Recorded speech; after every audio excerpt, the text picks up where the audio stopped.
नमस्कार। आपदा के सामना में आप सभी का स्वागत है।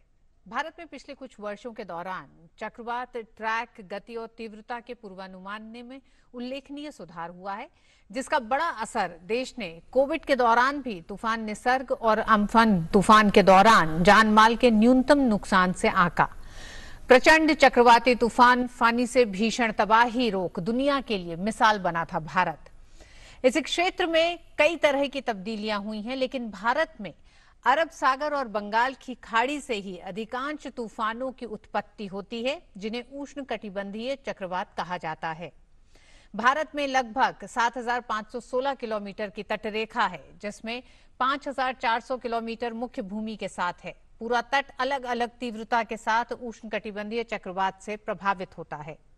हालांकि उत्तर हिंद महासागर यानी जिसमें बंगाल की खाड़ी और अरब सागर है, उसमें दुनिया के उष्णकटिबंधीय चक्रवात जो होते हैं, उसमें से हर साल तकरीबन 5 से 6 चक्रवात होते हैं, जिनका लगभग 7% ही ये दो अरब सागर उत्पन्न करते हैं। मौसम विभाग के अनुसार इनका प्रभाव तुलनात्मक रूप से ज्यादा असरदार और विनाशकारी है, खासकर जब ये बंगाल की उत्तरी खाड़ी की सीमा पर लगे तटों पर हमला करते हैं।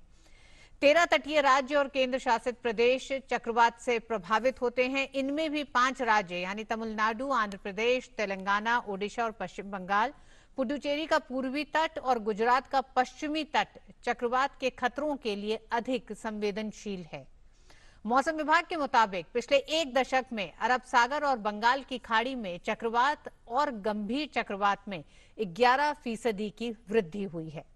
आज आपदा के सामने में, जहां हम लगातार अपनी पिछली कड़ियों में हमने देश में आने वाली प्राकृतिक आपदाओं के बारे में बात की, वहीं आज हम चक्रवाती तूफान के बारे में बात करेंगे। और चक्रवाती तूफान में पिछले एक दशक में भारत ने कई तरह की प्रगति की है। पूर्वानुमान ने रोकथाम में और एनडीएमए की एक बड़ी भूमिका रही है इसके नुकसान को कम करने की। आज इसी विषय पर चर्चा करेंगे। इस चर्चा के लिए हमारे साथ 3 मेहमान हमारे साथ जुड़ रहे हैं। राजेंद्र सिंह साहब हैं, सदस्य हैं एनडीएमए। आप बहुत बहुत स्वागत है आपका। हमारे साथ डॉक्टर मृत्युंजय महापात्रा हैं, महानिदेशक आईएमडी मौसम विभाग। आपका भी बहुत बहुत स्वागत है डॉक्टर साहब। और हमारे साथ डॉक्टर संजीव बंदोपाध्याय हैं, वैज्ञानिक चक्रवात केंद्र कोलकाता से। आपका भी डॉक्टर साहब बहुत बहुत स्वागत है। सबसे पहले मृत्युंजय महापात्रा जी, आप ही के पास आना चाहेंगे और ये जानना भी चाहेंगे कि अगर हम पिछले एक दशक की बात करते हैं, हमने देखा कि पिछले कम से कम हम कह सकते हैं 6 से 8 महीने में भी जो तूफान आए हैं, उस दौरान भारत की एक तरह से इन तूफानों से निपटने की जो पूरी एक तंत्र जो विकसित किया है, उसका एक बड़ा असर दिखाई दिया है। लेकिन आप इस 10 साल को इस क्षेत्र में भारत की प्रगति को कैसे देखते हैं, खासकर मौसम विभाग में भी?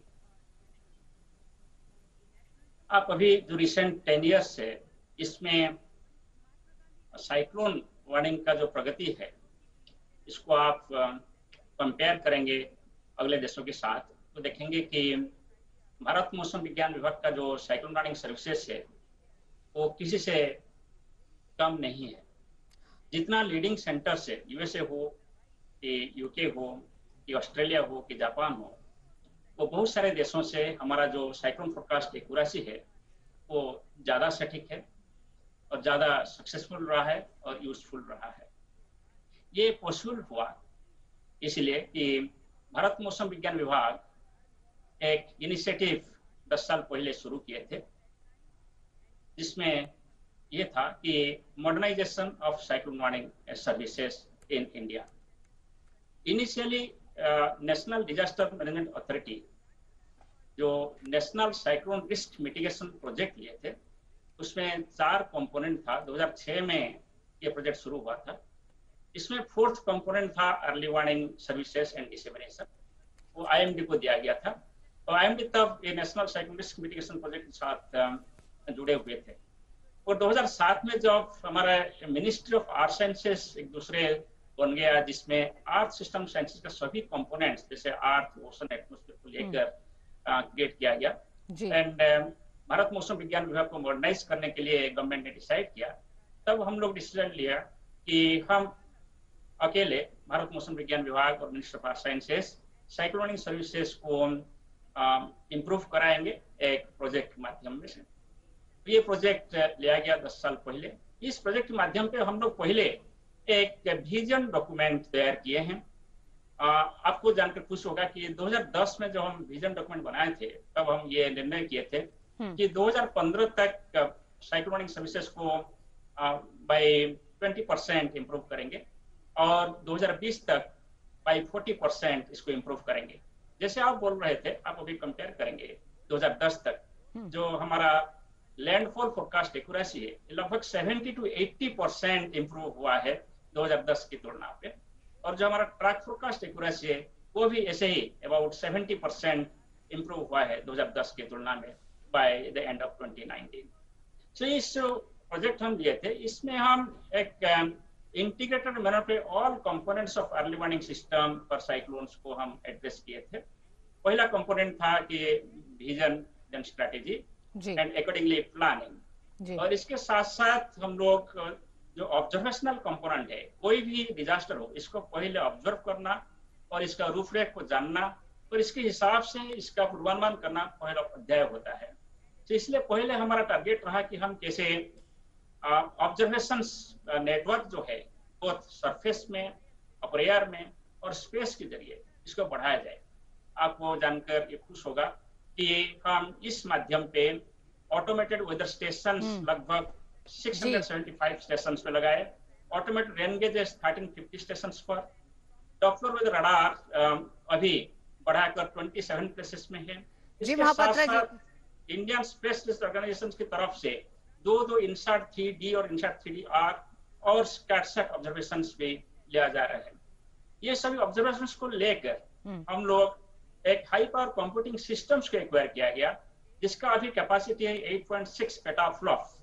ये समग्र दुनिया में ये थर्ड प्लेस में है। महापात्रा जी, मौसम विभाग ने जितनी सटीक जानकारियां पिछले कुछ समय में एक तरह से जो आप बता रहे हैं कि लैंडफॉल है उसमें जो 70 से 80% की जो एक्यूरेसी हुई है उसका एक असर दिखाई देता है, क्योंकि संबंधित विभागों को भी काम करने में आसानी होती है। हमारे साथ राजेंद्र सिंह जी हैं, एनडीएमए सदस्य हैं। सर, आपको क्या लगता है कि कितनी मदद मिली है? अगर हमने देखा कि जिस तरह से तूफान फानी में देखा भारत का जो एक तरह से रोकथाम कह सकते हैं, नुकसान बहुत कम हुआ, उसने पूरी दुनिया में एक मिसाल कायम की। और आगे भी हमने देखा इस कोविड के दौरान भी 2 तूफान भारत ने झेले हैं जिसमें नुकसान न्यूनतम रहा है। तो कितनी मदद मौसम विभाग में जो तब्दीलियां हुई हैं, जो एक तरह से टेक्नोलॉजी में वृद्धि हुई है, उसका एक असर दिखाई दिया? देखिए, जहां तक इसका संबंध है कि मौसम विभाग का, उन्होंने एक बहुत ही अच्छा उत्कृष्ट कार्य इस ओर किया है। अगर हम फानी की बात करें या जब ये स्टार्ट हुआ था 1999 से 1999 से, अगर उड़ीसा के तूफान को हम देखते हैं, जो चक्रवाती तूफान आया था, उसमें करीब करीब अगर आपको जानकारी है तो 10,000 लोगों ने अपनी जानें गंवाई थी। 2,75,000 करीब जो है घर जो है डिस्ट्रॉय हुए थे और करीब 16 से 17 लाख लोग होमलेस हो गए थे। पर आज अगर हम कल्पना करते हैं और इसकी तुलना करते हैं तो 2 तूफान जो 2020 में आए हैं, दैट वाज अम्फन और निसर्ग जो आए हैं, आप देखिए कि इतने भयंकर चक्रवाती तूफान आने के बावजूद भी जो लॉस ऑफ लाइफ जो उड़ीसा में करीब करीब नगण्य थी, नील थी उसमें जो है। और निसर्ग की अगर बात करते हैं, जो महाराष्ट्र और गोवा के तट पे आया था, उसमें भी हमें जो है ज्यादा जान और माल की नुकसान जो है बहुत कम हुआ था। ये सब इसलिए हो पाया है कि एक तो तैयारियां हमारी ठीक थी, और उसके बाद जैसे डॉक्टर मृत्युंजय महापात्रा साहब ने कहा है कि एक्यूरेट जानकारी जो वेदर की हमें मिली है उस दौरान, चाहे वो अम्फन के टाइम पे है, चाहे ये वेस्ट कोस्ट में जो आया है, उस दोनों के टाइम पे जो है एक्यूरेट जानकारियां मिलती रही। हम लोगों को आगाह करते रहे, अपनी तैयारियों का जायजा लेते रहे, और यही कारण है कि हम आज 1999 से और 2000 की जब बात करते हैं, उस 19 साल में हमने 20 साल में हमने करीब करीब जो है बहुत प्रगति इस ओर की है। जी, और अगर आप एनडीएमए की बात करें कि एनडीएमए ने क्या क्या किया है, देखिए 2005 में एनडीएमए की उत्पत्ति हुई है। 2008 में हमने जो है एक गाइडलाइन इशू की है विस्तृत जानकारी के लिए कि साइक्लोन में हमें क्या क्या करना है। इसके अतिरिक्त एवरी ईयर अगर फरवरी मार्च का जैसे मैंने आता है, एनडीएमए जो है एक एडवाइजरी इशू करती है ऑल द कोस्टल स्टेट्स को कि कैसे आपने अपने तैयारियों को दुरुस्त करना है। इसके साथ ही साथ हम लोग इसी महीने फरवरी और मार्च के महीनों में हम सारी अपनी जो फोर्सेज हैं, चाहे वो भारतीय नौसेना है, इंडियन कोस्ट गार्ड है, एनडीआरएफ है और पैरामिलिट्री फोर्सेज, स्टेट पुलिस को तैयारी के लिए कहते हैं कि अब टाइम आ गया है, अब आपको अपने अपने शिप, अपने अपने एयरक्राफ्ट, अपने अपनी छोटी बोटों की तैयारियों में आपको जुड़ना है। साथ ही साथ 2019 में एनडीएमए ने एक गाइडलाइन इशू की थी, वो था डूज एंड डोंट डूज। उस बुकलेट को हम जो है कोशिश करते हैं कि जितने भी डिस्ट्रिक्ट्स हैं, जितने भी ग्राम पंचायतें हैं, जितने भी ये गांव हैं हमारे कोस्टल स्टेट पे, उनमें वो डूज और डूज को जो है हम उनको डिस्ट्रीब्यूट कर सकें। और साथ ही साथ जो आईएमडी के द्वारा जो इशूड गाइडलाइन है, उस गाइडलाइन को हम कैसे जन जन तक पहुंचाएं, इसको भी कार्य हम लोग जो है करते हैं। एक अच्छा कोऑर्डिनेशन जो सेंटर और राज्यों के और एनजीओ के बीच में विस्थापित होना चाहिए, उसकी तैयारियां हम मार्च अप्रैल में ही कर लेते हैं, ताकि मई जून और अक्टूबर नवंबर में जब ये चक्रवाती तूफान आते हैं, उसमें हमें फिर उससे लड़ने के लिए उस समय हमें कोई भी विशेष परेशानी ना हो। ये सब हम लोग जो है करते हैं। प्लस लोगों को हम एक चीज और बताते हैं कि जितने हमने साइक्लोन शेल्टर बनाए हैं, जो ईस्ट कोस्ट में करीब करीब जो है उड़ीसा और आंध्र प्रदेश में 525 ऐसे साइक्लोन शेल्टर हमने बनाए हैं। ये कम्युनिटी इंटरेक्शन प्रोग्राम जो हम जाके हर तालुका में, हर गांव में, हर ग्राम पंचायत में जो कम्युनिटी इंटरेक्शन प्रोग्राम, चाहे वो नेवी है, चाहे कोस्ट गार्ड है, चाहे स्टेट मशीनरी है, एसडीएम में है, डीडीएम में है, उस समय हम उनको बताते हैं कि जब इस तरह के तूफान आए उस समय आपको कैसे इन जगहों पर शिफ्ट होना है और उसके क्या अच्छे परिणाम आपको मिलेंगे, उस चीज को भी हम इन लोगों को आगाह करते हैं। जी, जापान में एक कहावत। जी सिंह साहब, एक रिएक्शन डॉक्टर संजीव बंदोपाध्याय से भी लेते हैं, इसलिए कि इस तंत्र का एक तरह से ये कह सकते हैं जो तंत्र विकसित किया गया है उसकी असल परीक्षा तब होती है जब ये तूफान आते हैं, और बंगाल ने हाल ही में अम्फन के तूफान को झेला है, उसके नुकसान को भी झेला है। डॉक्टर संजीव, आपसे जानना चाहेंगे कि जो तमाम पूर्वानुमान थे, एक चेतावनी प्रणाली है, एक तंत्र विकसित किया गया है, उसका कितना असर अम्फन के दौरान देखा गया, हम कितने कामयाब, देश कितना कामयाब भी दिखाई दिया उस नुकसान को कम करने में और लोगों की जानमाल को तो बचाने में ही, साथ ही साथ लोगों तक इस जानकारी को पहुंचाने में कि किस तरह के एहतियात समय रहते वो बरत लें। अगर देखा जाए लास्ट 10 साल में डिजास्टर इवेंट जो है वो बढ़ रहा है, लेकिन at the same time death कम हो रहा है। तो ये जो इवेंट बढ़ रहा है लेकिन डेथ कम हो रहा है, इसका मतलब अर्ली वार्निंग जो हम लोग इशू करते हैं आईएमडी का, वो मुख्य भूमिका निभाते हैं ये अर्ली वार्निंग। लेकिन सिर्फ अर्ली वार्निंग से तो नहीं होता, इसीलिए एक प्रॉपर कोऑर्डिनेशन बहुत जरूरी होता है different government and non governmental agency के बीच में। इसलिए हर साल यहाँ जैसे इंडिया में हम लोगों का 2 साइक्लोन सीजन है, एक है प्री मानसून साइक्लोन सीजन जिससे हम अप्रैल मई महीना को बोलते हैं, और एक पोस्ट मानसून है अक्टूबर टू दिसंबर। हम लोग क्या करते हैं, हर साइक्लोन सीजन से पहले एक प्री साइक्लोन एक्सरसाइज कर लेते हैं, इन्वॉल्विंग जितने भी स्टेक होल्डर्स है सभी को बुला के सारी तैयारी हम लोग कर लेते हैं। और सबसे जो महत्वपूर्ण काम उसमें हम करते हैं, जो जितने भी ऑफिशियल्स इन्वॉल्व है उन सभी का कॉन्टैक्ट डिटेल्स, उनका मोबाइल नंबर, उनका ईमेल आईडी, उनका व्हाट्सएप नंबर, ये सारे हम अपडेट करके रख लेते हैं। और हमारा जो बुलेटिन है उसका जो लैंग्वेज है, उसका मीनिंग क्या है, ये सभी लोगों को उसी प्री साइक्लोन एक्सरसाइज मीटिंग में लोगों को बोलते हैं जी इसका क्या मीनिंग है, जो हम बुलेटिन में जो लिख रहे हैं लैंग्वेज इसका क्या मीनिंग है, और उनका कॉन्टैक्ट डिटेल्स अपडेट कर लेते हैं।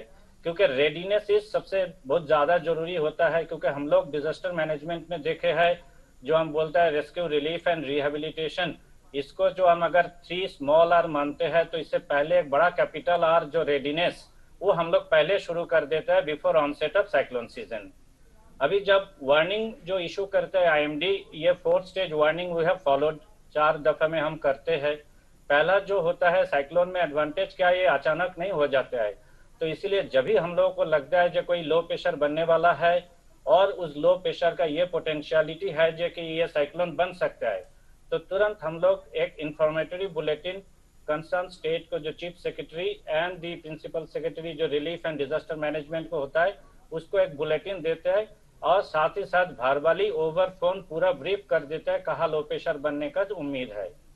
जब ये हो गया दिन लो बन गया तो हम एक बुलेटिन और इशू कर देते हैं जहां अभी लो बन गया और इसका इंटेंसिफाई करने का क्या प्रोबेबिलिटी है। और जब ये डिप्रेशन हो जाता है तो 2 to 3 बुलेटिन अगेन इशू कर देते हैं। और सेकेंड जो स्टेज हमारा है वो है साइक्लोन अलर्ट। अलर्ट हम 48 hours before landfall, minimum 48 hours depending on the position कहाँ लो प्रेशर बन रहा है, तो मिनिमम 48 आवर्स पहले हम अलर्ट इशू कर देते हैं। और जब भी साइक्लोन का नाम हम उस टाइम बोल देते हैं जहां ये साइक्लोन बन गया और उसका एक नेमिंग होता है, जो नाम हम दे देते हैं वो नाम देकर उसका इंटेंसिटी, उसका मूवमेंट कहा जा रहा है, कौन सा कोस्ट में लाइकली ये हिट करने की प्रोबेबिलिटी है और उसका साथ जो एसोसिएटेड वेदर जो है रेनफॉल, विंड स्पीड और साथ ही साथ फिशरमैन और पोर्ट वार्निंग, ये हम लोग चालू कर देते हैं जी। सेकेंड थर्ड स्टेज जो है साइक्लोन वार्निंग, ये एटलीस्ट 24 आवर्स बिफोर लैंडफॉल सारे जो डिजास्टर्स मैनेजर्स है उनको हम लोग देते हैं। 3 आवरली बुलेटिन हम लोग इशू कर देते हैं और उसमें डिटेल्स पोजीशन, सेंटर किधर है, कहाँ जाने वाला है, कौन सा कोस्ट में हिट करना है और डिटेल्स वेदर क्या क्या होने वाला है, ये सारे देते हैं।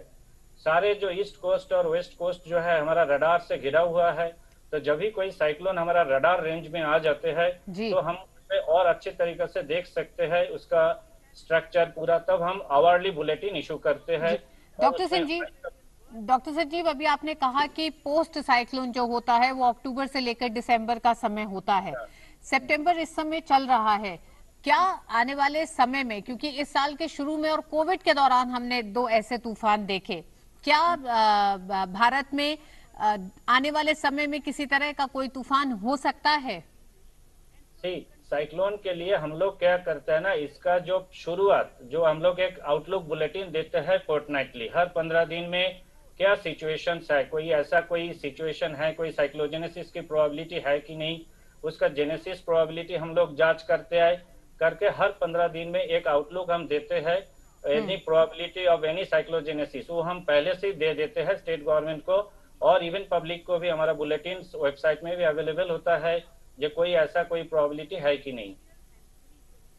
जी, और डॉक्टर संजीव, ये जो साइक्लोन के नाम रखे जाते हैं, लोगों की बड़ी उत्सुकता होती है कि ये नाम, इनका चुनाव किस तरह से इनके नाम रखे जाते हैं? पहले जो है ना, पहले तो जगह के नाम पे होता था, ठीक है, जैसे हम बोलते हैं पारादीप सुपर साइक्लोन, ऐसे कोई भोला सुपर साइक्लोन ऐसे, अब वो एक जगह पे कभी दोबारा भी आ सकता है, लोगों में कंफ्यूजन है। इसीलिए क्या हुआ ना, जो हमारा जो RSMC है, जहाँ जिनका हेड है हमारा DG ऑनरेबल DG महापात्रो साहब है, उनके अलग अलग जोन हैं, तो जो RSMC न्यू दिल्ली जिस जोन को हेड करता है उसमें 13 कंट्रीज वी हैव, ये 13 कंट्रीज अलग अलग नाम प्रपोज करते हैं, फिर सब लोग एक साथ बैठ के जो 13 कंट्रीज और 13 नाम एक एक लोग देते हैं, करीब 169 नेम्स जो है वो पहले से तैयार रहते हैं। जब भी कोई साइक्लोन बनता है तो उस लिस्ट से जो पहला नाम आता है उसको दिया जाता है। ये इसीलिए किया जाता है, एक तो to create awareness among the people और कोई कंफ्यूजन नहीं हो, और जैसे अम्फान, एक नाम से लोगों को पता हो जाएगा जी अम्फान कहाँ हुआ था, कब हुआ था, किस कोस्ट में हिट किया था, तो कोई जो पॉपुलैरिटी जो होता है एक नाम से, और कोई कंफ्यूजन भी नहीं होता है, क्योंकि एक साल में कभी दोबारा आ जाता है एक ही कोस्ट में, तो लोगों में कंफ्यूजन हो सकता है। ये सबको दूर करने के लिए एक जो नोमेनक्लेचर किया है, और ऐसे ही नाम हम लोगों को देते हैं, जैसे अम्फान दिया, उसके बाद निसर्ग दिया, और ये लिस्ट पहले से तैयार रहते हैं। तो कई साइक्लोन जब 34 नॉट्स जब विंड रीच कर जाता है कोई सिस्टम को, तब उसी लिस्ट से एक नाम उनको हम देते हैं। जी, तो जिस तरह से हमने देखा इस कार्यक्रम में भी किस तरह से पूर्वानुमान जो लगाया जाता है अब साइक्लोन का, उसने न सिर्फ मौसम विभाग की मदद से, विभिन्न टेक्नोलॉजीज के मदद से भी एनडीएमओ को उसके आगे काम करने और तमाम और एजेंसियों को उस नुकसान को कम करने में मदद मिलती है। लेकिन आज भी बात होती है कि तूफान के गुजर जाने के बाद उन इलाकों में पहुंचना मुश्किल होता है। उन इलाकों में दूरसंचार सेवाएं जब बाधित होती हैं तो उसके बाद कितनी तेजी से भारत में ये तब्दीली आई है कि कितनी तेजी से हम उन तमाम सेवाओं को एक तरह से सुचारू रूप से फिर से शुरू कर सके, उस तरफ कितना काम हुआ है, इस पर बात करेंगे। वक्त एक छोटे से ब्रेक का, ब्रेक के बाद वापस लौटते हैं इसी कार्यक्रम में।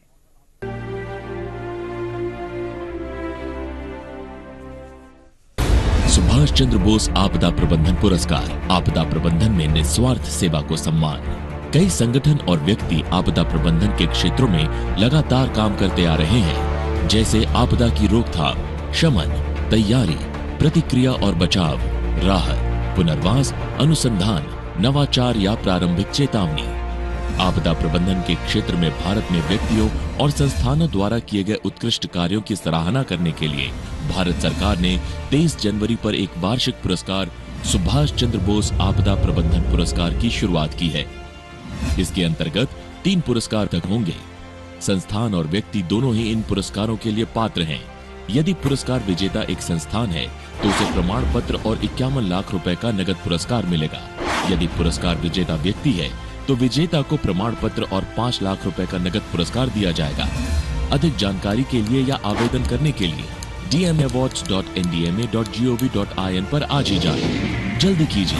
वर्ष 2021 के लिए आवेदन भरने की अंतिम तिथि 30 सितंबर 2020 है।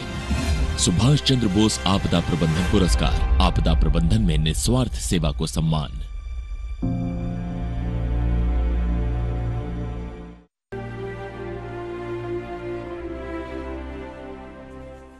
में आज हम बात कर रहे हैं चक्रवाती तूफान के बारे में, किस तरह से इस आपदा से निपटने के लिए एनडीएमए की तैयारी है, साथ ही साथ राज्य सरकारें और राज्य की अन्य एजेंसियां किस तरह से तैयार रहती हैं। हमारे साथ 3 मेहमान जुड़े हुए हैं।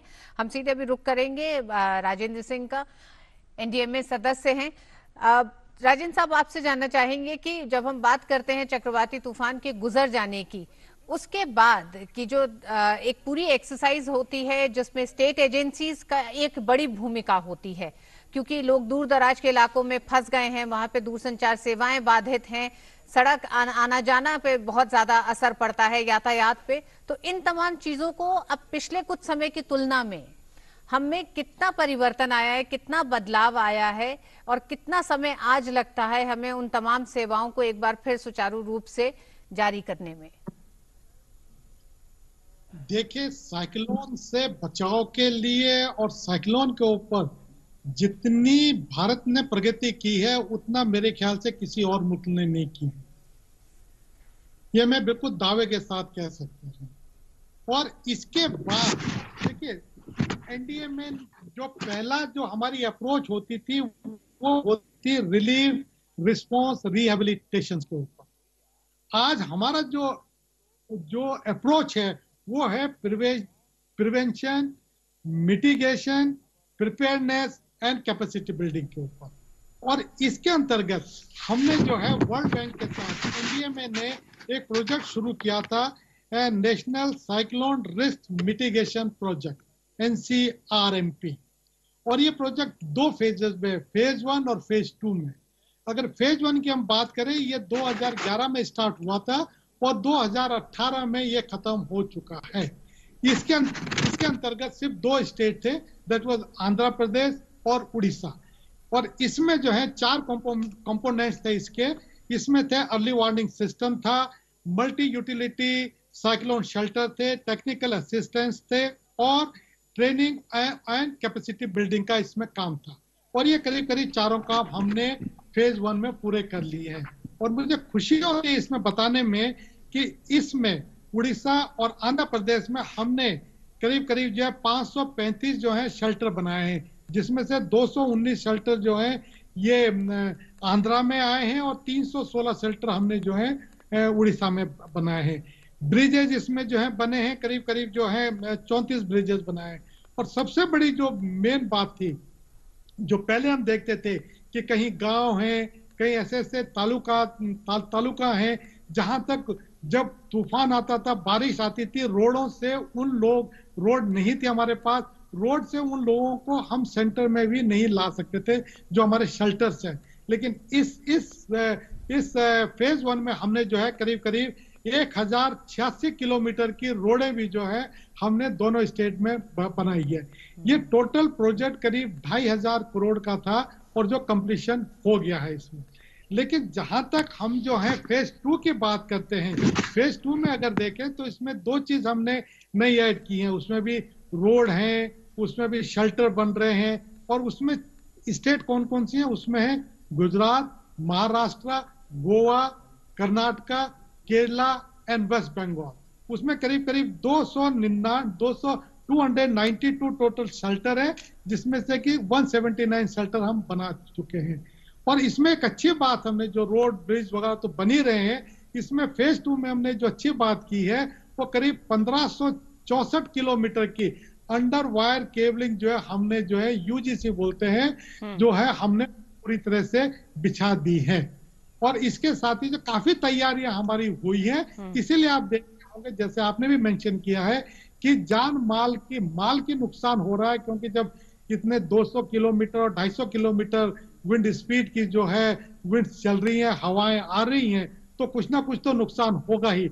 लेकिन जहां तक जनमानस की बात है, वहां करीब करीब हमने इस पे जो है काफी कुछ नियंत्रित इस चीज को किया है। जी सिंह साहब, अंत में बहुत संक्षेप में आपसे जानना चाहेंगे कि किस तरह से खासकर तटवर्ती इलाकों में मछुआरों तक पहुंच को सुनिश्चित किया जा रहा है, क्योंकि एक लंबे समय तक उन तक इन सूचनाओं को पहुंचाना, उन तक चेतावनी पहुंचानी और उनको बचाना एक बड़ी समस्या होती थी। उसमें हम कितना कारगर अब साबित हो पा रहे हैं? देखिए, बहुत अच्छा क्वेश्चन आपने पूछा है। इसमें हमारे 2 फेज में हम लोग होते हैं। एक होता है हमारा कम्युनिटी इंटरेक्शन प्रोग्राम, जो कि स्टेट गवर्नमेंट और डिस्ट्रिक्ट मजिस्ट्रेट, और प्लस दूसरा जो मेन प्रोग्राम है वो जो है भारतीय नौसेना और भारतीय तटरक्षक जो है, कोस्ट गार्ड जो है, वो कम्युनिटी के बीच में जा करके उनको आगाह करते हैं बार बार पे कि तुम्हें जब तूफान आता है तो उसमें बाहर नहीं निकलना है और कैसे अपना बचाव करना है। उसके बावजूद भी देखिए, ईस्ट कोस्ट में मई और जून का जो टाइम होता है वो नो फिशिंग जोन होता है, ब्रीडिंग टाइम होता है, और वेस्ट कोस्ट में अरब सागर में जो है ये जून और जुलाई का टाइम जो होता है ये नो फिशिंग जोन होता है। तो करीब करीब 45 दिन ईस्ट कोस्ट में, 45 दिन वेस्ट कोस्ट में कोई फिशिंग नहीं होती है उस दौरान। इसके साथ ही अगर कोई फिशिंग बोट बाहर रह गई है, जैसे हमने निसर्ग और अम्फन में देखा है, तो उस समय भारतीय नौसेना और भारतीय कोस्ट गार्ड जो है, इंडियन कोस्ट गार्ड जो है, वो अपने शिप बाहर भेज करके और एयरक्राफ्ट डॉनियर और हेलीकॉप्टर बाहर भेज करके उन लोगों को लाउड हेलर पे जो है बताते हैं कि आप लोगों के ऊपर जो है तूफान आने वाला है अगले 24 घंटे, अगले 48 घंटे में। जैसे कि IMD वाले जो बताते हैं करीब 7 और 8 दिन का के पास होता है, टाइम हमें बताते हैं, तो हम कोशिश करते हैं कि सारी के सारी फिशिंग बोट को अंदर लेके आ जाए हार्बर में, ताकि कोई भी फिशिंग बोट को और फिशरमैन को कोई नुकसान ना हो। और ये देखिए कि निसर्ग में करीब अगर साहब वहां थे, उस दिन अवेलेबल थे, एक बोट जो थी महाराष्ट्र कोर्ट से, उसमें करीब 18 आदमी थे। वो बोट लास्ट मोमेंट तक वापस नहीं आई, लेकिन शाम को 6 बजे तक आते आते भारतीय नौसेना और भारतीय तटरक्षक ने उस बोट को भी, जो कि काफी दूर थी, उसको जो है शेपर्ड करके जो है अपने हार्बर में लेके आ गए थे। तो अगर आप देखेंगे फिशरमैन का लॉस इन 4, 5, 19, 18, 19, 20 में अगर हम देखते हैं तो करीब करीब नगण्य हुआ है। जी हाँ, बिल्कुल। प्राकृतिक आपदाओं की अगर बात करें तो उसमें चक्रवाती तूफान से निपटने में भारत ने पिछले कुछ समय में काफी प्रगति की है, और उस प्रगति को इस बात से आंका जा सकता है कि पिछले कुछ तूफानों में जिस तरह का नुकसान हुआ है वो नुकसान पिछले नुकसानों की तुलना में बहुत कम है। और आने वाले समय में भी हमारे विशेषज्ञों ने कहा है कि लगातार इस दिशा में काम किया जा रहा है, जिसके बेहतर असर जमीन पर दिखाई देंगे। बहुत बहुत शुक्रिया आप तीनों ही मेहमानों का हमारे साथ जुड़ने के लिए इस विषय पर। आपदा के सामने कार्यक्रम में आज बस इतना ही। अगले हफ्ते मिलेंगे एक नए विषय के साथ आपके सामने। दीजिए इजाजत, नमस्कार।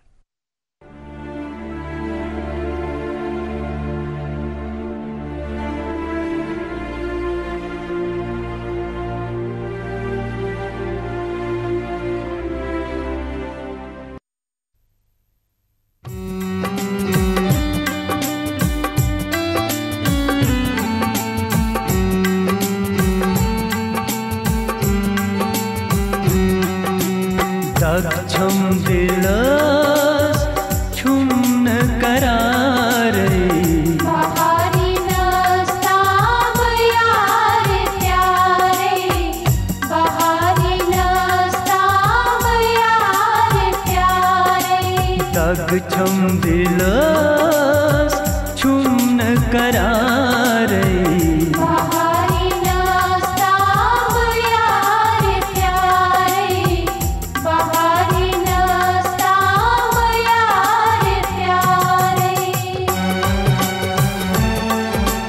खबर छे माँ बेंतजार सरस करुन क्या छुमयत बहारस जख्मे जिगर